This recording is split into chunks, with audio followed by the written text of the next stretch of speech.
In this video, I'll be talking about work done by torque in rotation.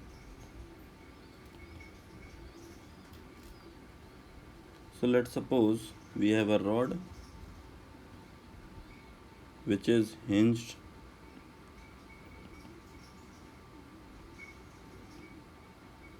about one end.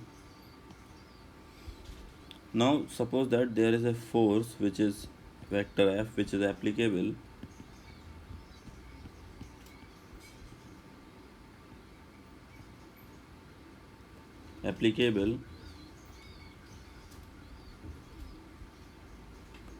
on the other end.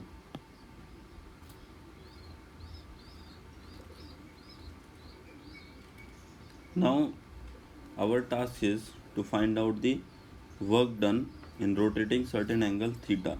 So let us say finally this rod reaches to this point after the rotation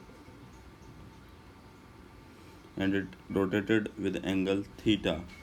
Okay, so what we have to do, we need to calculate the W is equal to integral dW, because this force, and yes, one more thing, I am assuming this is in horizontal plane, so you can assume your rod was actually resting on the horizontal table, so horizontal plane. So of course you can see that if you take a small element,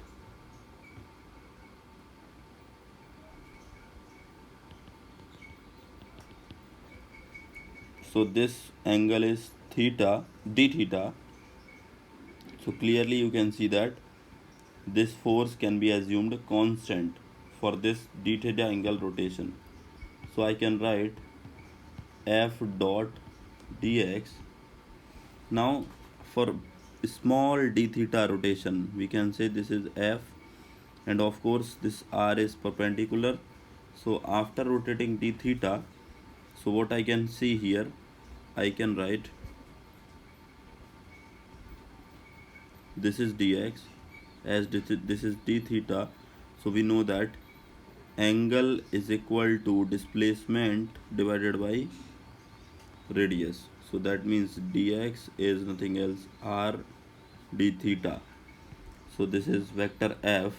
Now this vector F and dx, so both are in the same direction because dx is also in this direction.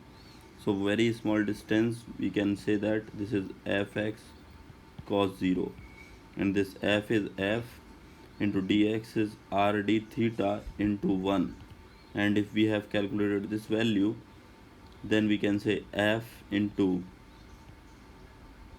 r into d theta, that is going to be the value of work done.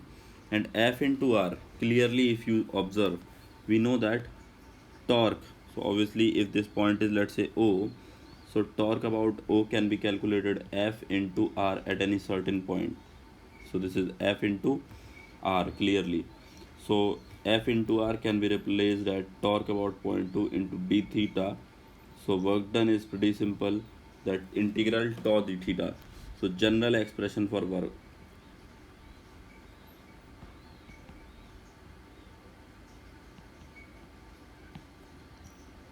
work done is equal to integral tau d theta.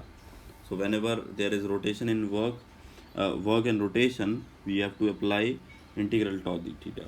Okay, so I hope that you got this point. Now further, in this case, if we wanted to calculate the power, right, then we know that power is the rate of change of work done. Power is defined as d upon d theta, d upon dt, rate of work done. So d upon dt integral tau d theta, this is going to be the value of power. Now in this case we have seen that this torque was constant, so that can be written outside from the integral, and integral d theta will give you simply theta, right, dt. So this will give you theta, and then this will be equal to d tau naught. So torque about point O can be written outside because it's a constant quantity, and this will become d theta upon dt. And d theta upon dt, how do we define omega? Angular velocity, which is rate of change of angular displacement.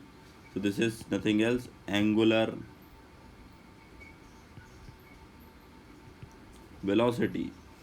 So here this power can be defined as torque about particular point O into omega.